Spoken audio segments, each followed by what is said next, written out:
इस समय दोस्तों हम जंतर मंतर पे हैं और यहाँ पे धरना प्रदर्शन चल रहा था, उसी के बारे में मैडम से जानकारी लेते हैं। क्या कहना चाहती मैडम जो धरना प्रदर्शन के बारे में? अब तो ये खाली बकवास है कि सर काटने वाली वो कहानी खत्म हो गई। जो पहले लोग सोचते थे कि मतलब हम इतनी मुद्राएं देंगे, बौद्धिस्ट को लाएगा और उसका सर काटा जाएगा। सर्वे नदी आपको भी मालूम होगी नदी के बारे में, और भारत में हमारे में यूपी में ही है, कहीं दूर नहीं है। तो मतलब और जो वो अब वक्त खत्म हो गया, क्योंकि मतलब अब हर इंसान, एक आदमी, एक ये हाथ की उंगलियां हैं 5 हैं, और जब मतलब इसमें एक उंगली उठेगी तो एक उंगली को कोई भी तोड़ सकता है। लेकिन जब ये पूरे 4 हाथ 4 उंगली जो एक साथ रहेंगी ना, तो इनको जो 5 इसको पंजे को कोई तोड़ने वाला पैदा नहीं हुआ। अब ब्राह्मण खाली अकेले रह चुके हैं और SC ST माइनॉरिटी सब एक हो चुका है। अब ये ना सोचे कि सर कलम करने वाला और या इनाम देने वाला या मतलब इस तरीके से, जब तुम किसी जिसने बहुत हमारे देश की इतनी थू करवाई, कहाँ से, जब उसका सर कलम नहीं करा गया, देखिए ये किसका, नुकुर शर्मा का, नुकुर शर्मा की वजह से हमारे देश को इतना नुकसान हुआ जिसका कोई इंतहा नहीं है। क्यों? कि हमारे देश की जितनी चीजें थी, जितने प्रोडक्ट थे, उन्हें बाइकाट किया गया। लेकिन उस नुकुर शर्मा का सर कलम करने के लिए लोगों ने कहा, मगर उसका सर कलम नहीं करा गया। क्यों? क्योंकि मतलब वो सत्ता में था, और वो भी RSS वालों की सत्ता है, बीजेपी उसमें थी, इसलिए उसका सर कलम नहीं किया गया। देश को नुकसान तो पहुंचाया गया, उसे अरेस्ट तक नहीं किया गया। अब उनके आरोपी जो हैं, जो उसको मार दिया था उसमें वहां पे राजस्थान में कन्हैया को मार दिया था, उनके आरोपियों को फौरन पकड़ा गया। और मतलब आज उनको धमकी देने वालों को, सैकड़ों लोगों को पकड़ लिया गया। नुकुर शर्मा के धमकी देने वाले सैकड़ों लोगों को पकड़ लिया गया। लेकिन आज जो मतलब राजेंद्र पाल गौतम जी की, जिन्होंने हत्या के लिए बोला है, उनको अरेस्ट नहीं किया जाए, उनको फौरन अरेस्ट कर लिया जाए। क्योंकि अब ये भूल जाएं, क्योंकि ये देश संविधान से चल रहा है, जो कोई कमजोर नहीं कर सकता। आज जो है ना, ये ना समझे कि बौद्धिस्टों के सर कलम कर दिए जाएंगे। अगर बौद्धिस्टों का सर कलम करना था तो जब बाबा साहब भीमराव अंबेडकर ने 22 प्रतिज्ञा 1956 में ली थी, तभी उनका सर कलम कर देते। तब भी मनवादियों की थी, तब भी तो मनवादियों की थी। नहीं, बाबा साहब से, अकेलों से इतना डरते थे, क्योंकि उनके जैसे ना तो वो खुद सक्सेसफुल थे, ना मतलब शिक्षित थे। हमारे बाबा साहब भीमराव अंबेडकर की तरह कोई भी शिक्षित नहीं था। इसलिए जो है तो मतलब उनका किसी ने कुछ नहीं बिगाड़ा। तब आज गौतम जी को धमकी दी जा रही है सर कलम करने की, और सरकार कुछ नहीं कर रही। तो ये सरकार की नाकामी है। और सरकार अब ये ना समझे कि मतलब इस पे या उस पे, या मतलब अब जो है ना, अपनी मजबूत सरकार बनाएंगे हम। अब ये बात कहते हैं, हम अपने संवैधानिक तरीके से अपनी पार्टियों को मजबूत करेंगे। और ये ना सोचें कि मतलब उन पार्टियों में, जिन पार्टियों को हम मजबूत करेंगे, उनमें उतनी ही हिस्सेदारी मिलेगी जितनी उनकी हिस्सेदारी होगी, उससे ज्यादा हम हिस्सेदारी भी नहीं देंगे। जैसे बसपा ने 90%, 80% जो है ना, 70%, मतलब 80%, 70%, कोई कहता है 90%, लेकिन मैं तो 50% ही कहती हूँ। 50% ब्राह्मणों को आगे रखा अपनी पार्टी में। इस तरह से ब्राह्मणों को हिस्सा नहीं दिया जाएगा, जितना उनका 3% का हिस्सा है। जो पार्टियां बनेंगी आज के वक्त में, वो पार्टियां सिर्फ उनको तिहाई का ही, यानी 3% का ही उनको हिस्सा दिया जाएगा। बाकी पार्टियों में उनको नहीं रखा जाएगा। आप ये भी कह रहे हैं इस तरह वो बना कर नहीं पाया, अभी जो मालिक बनाकर नहीं रखा जाएगा। अभी जो कोर्ट में 10% का लागू हुआ है EWS।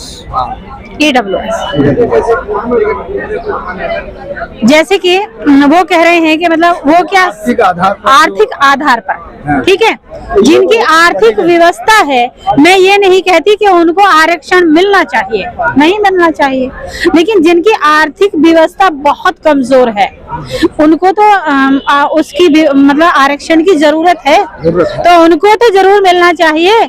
भाई जो अरसे से मतलब गरीब थे और मतलब जो नहीं आज तक भी सताए हुए थे, दबे कुचले थे, जिन्होंने बाबा साहब ने जिनकी आवाज उठाई, अभी तो तीसरी पीढ़ी चालू हुई है, अभी तीसरी पीढ़ी चालू हुई है, तो अभी शिक्षित या सुरक्षित थोड़ा ही हो गई वो, अभी तो मतलब धीरे धीरे बढ़ते जा रहे हैं लोग।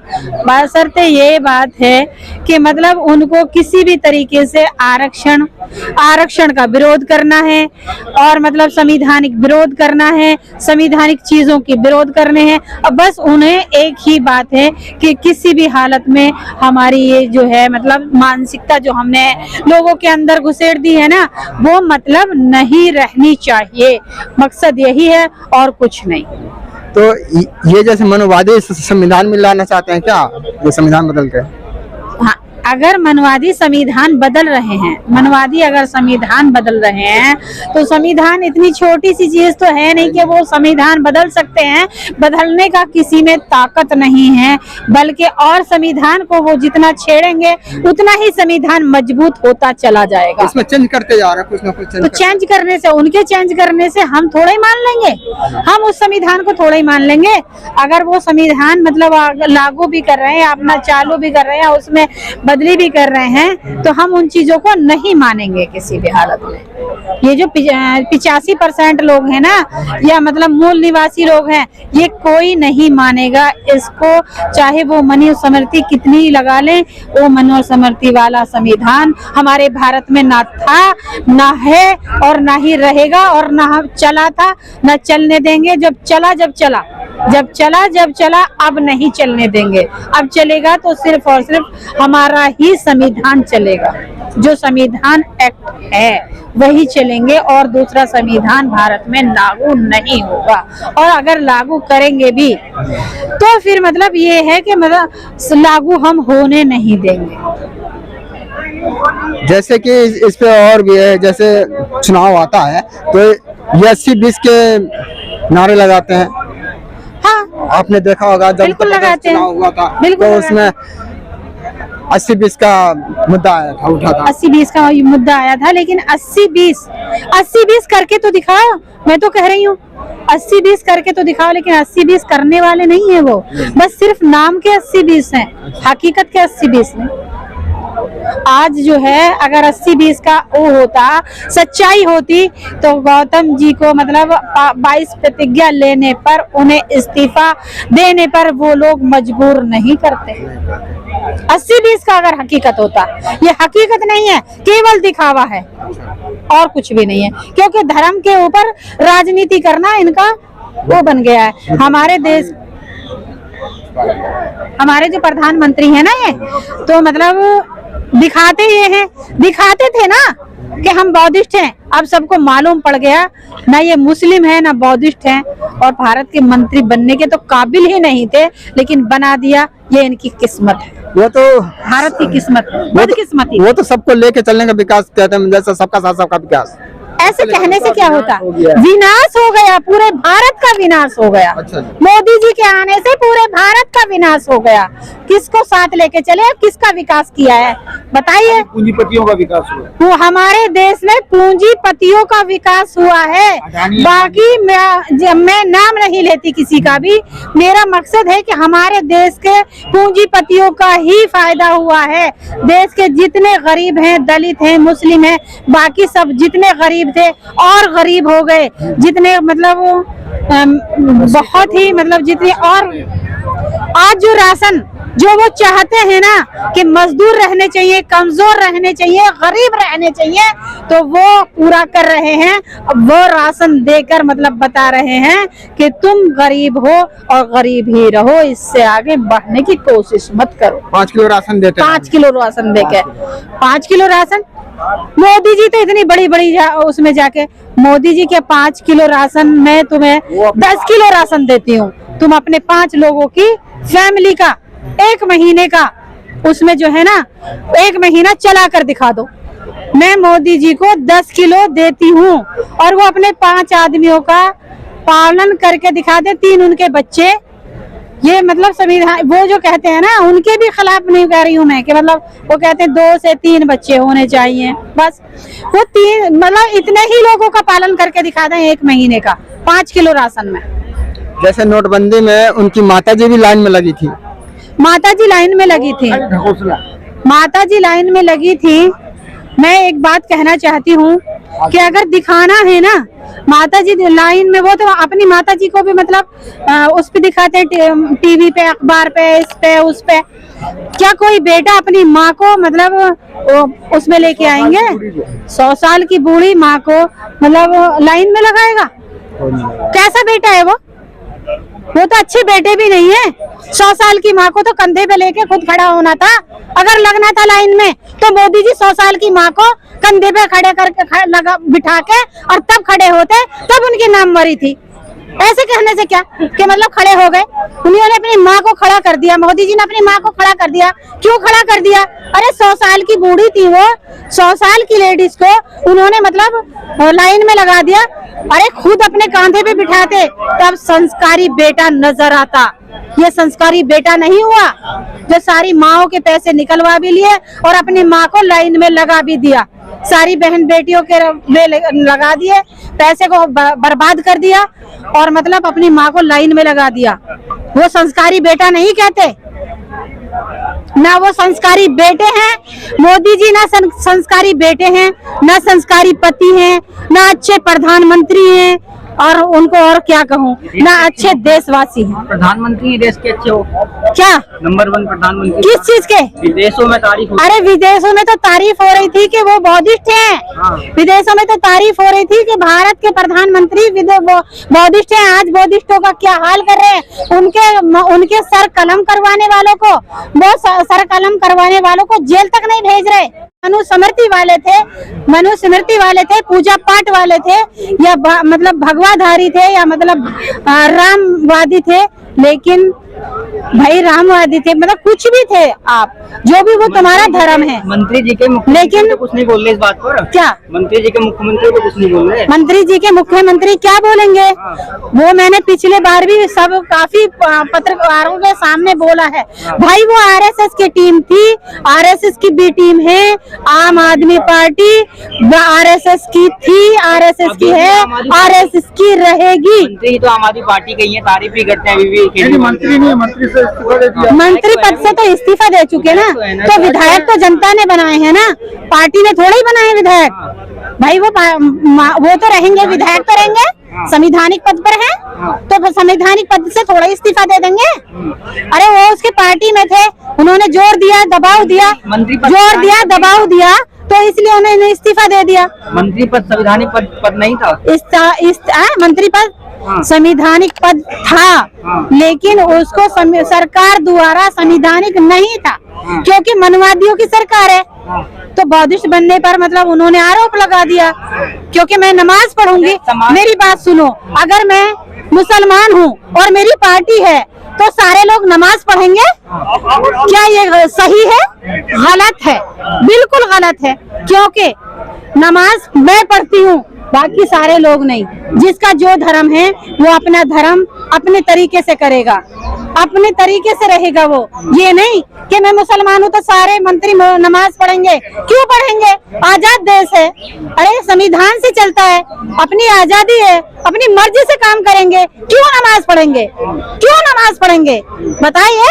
गौतम जी मैं पढ़ूंगी ना। गौतम जी के साथ तो अगर पूजा करते हैं तो अरविंद केजरीवाल जी करते हैं हनुमान जी की पूजा, बाकी लोग नहीं करेंगे। क्यों करेंगे भाई?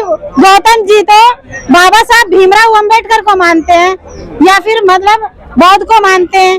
बौद्ध कोई धर्म नहीं है, वो एक धम्म है, वो एक रास्ता है, वो एक विचारधारा है, वो पढ़े लिखे लोगों के रास्ता है, ना कि मतलब वो किसी मतलब उसे कभी किसी ने देखा है कि मतलब बौद्ध साहब के सामने कोई सर झुका के या पैर पकड़ के या मतलब सर रख के कोई दुआ कर रहा हो? नहीं ना, बहुत लोग करते हैं, वो जहालत में करते हैं। वो बता दिया गया ना, हाँ। जो हम बता दिया गया, इन्हीं लोगों ने बताया, नाम रख दिया बौद्ध भगवान, इन्हीं लोगों ने नाम दिया ना, इन्हीं लोगों ने बौद्ध भगवान नाम दिया। बौद्ध भगवान नहीं है, बौद्ध धम्म है। धम्म और धम्म का रास्ता जो होता है यानी कि एक सीधा रास्ता, अच्छा रास्ता, यानी पढ़ो, शिक्षित बनो, सुरक्षित रहो या अच्छे रास्ते पे चलो। किसी मतलब देवी देवता या किसी नमाज के वो ये नहीं कहते, जिसको जो करना है करे, लेकिन अपनी मर्जी से जो सच्चाई नजर आए उसी काम को करे। बाकी जो यानी अंधा विश्वास है उसको तुम्हारी समझ में नहीं आ रहा तो बिल्कुल मत करो। अच्छा, जो अब विधायक रह चुके हैं ये मतलब गौतम जी मंत्री बस इस्तीफा दे दिया है, 5 के बाद जो 14 को भीड़ दिखी और 14 के बाद आज तो भीड़ दिखी ही नहीं बिल्कुल भी। नहीं, आप टाइम से नहीं आए। अगर आप तो 600 लोग मुश्किल से होंगे। नहीं, गलत बात है। 1,500 से अधिक आदमी थे, 1,500 से अधिक आदमी थे और सारे लोग अगर मतलब इस तरफ ही दौड़ी आएंगे तो मतलब देखो तुम्हारे माध्यम से भी लोगों को वहां तक मतलब आवाज जा रही है, ऐसी बात नहीं है। बाकी जो है, जो यहाँ पर जो घरों में भी लोग बैठे हैं और जो मेहनत मजदूरी भी कर रहे हैं ना, वो आज के चैनलों के माध्यम से सब जाग रहे हैं भाई, सब जाग रहे हैं धीरे धीरे। मान लिया कि अगर गोदी मीडिया नहीं दिखाएगी तो क्या हुआ, सोशल मीडिया तो है, सोशल मीडिया दिखा रही है। मैं इसका धन्यवाद करती हूँ, बहुत बहुत धन्यवाद करती हूँ और उसका भी धन्यवाद करती हूँ। टीवी चैनल आ तो रहे हैं मंत्री जी को दिखाने में, गौतम जी को दिखाने आ तो रहे हैं, अच्छा। आ रहा है, यूपी आ रहा है, सब आ रहे हैं। हाँ तो दिखाने आ रहे हैं, लेकिन किस तरीके का दिखा रहे हैं, किस तरीके का दिखा रहे हैं बता दीजिए। विरोध करके दिखाते हैं, वो हमारे हित में नहीं दिखाते। हमारे हित में दिखाए तो पता चल जाएगा। भाई हित में दिखाना चाहिए ना, जब आ रहे हैं तो मतलब मेरा कहने का मतलब तो ये है, जितनी गोदी मीडिया है ना, लोग अपने घरों के टीवियां बंद कर दें और देखना है तो अपने मोबाइलों पे देख लें, जो भी देखना है अपने मोबाइलों पे देख लें। सोशल मीडिया से कहीं ना कहीं कुछ ना कुछ आ ही जाएगा। संदेश क्या देना चाहती हैं आखिर? मैं आगे जो है ना संदेश ये देना चाहती हूँ, SC ST OBC माइनॉरिटी को, SC ST OBC माइनॉरिटी को मैं ये संदेश देना चाहती हूँ कि उन्हें जितना तादाद में मतलब आगे वो करना है ना, जैसे जैसे आंदोलन बढ़ते चले जाएं वैसे वैसे आप जो है ना आगे बढ़ते चले जाओ, एक बार अपना करते चले जाओ। मेरा नाम रेशमा इंडियन है और मैं आज माइनॉरिटी समाज परिषद पार्टी की राष्ट्रीय अध्यक्ष हूँ और मैं ये बताना चाहती हूँ कि इंशाल्लाह मैं आज एक सलाम करती हूँ जो कुछ ही लोग मेरे बारे में जानते हैं। मेरा सलाम है, सामने हो जाए। अस्सलाम वालेकुम, नमस्कार, सत श्री अकाल, नमो बुद्धाय, हेलो लोहिया, जय भीम, जय भारत, जय मूल निवासी। तो दोस्तों अभी आपने देखा रेशमा जी से बात हुई, इन्होंने बहुत सरल तरीके से सारी बात बताई। तो आप देखते रहिए D7 तक, अबरार अंसारी साथ, D7 तक, जंतर मंतर दिल्ली।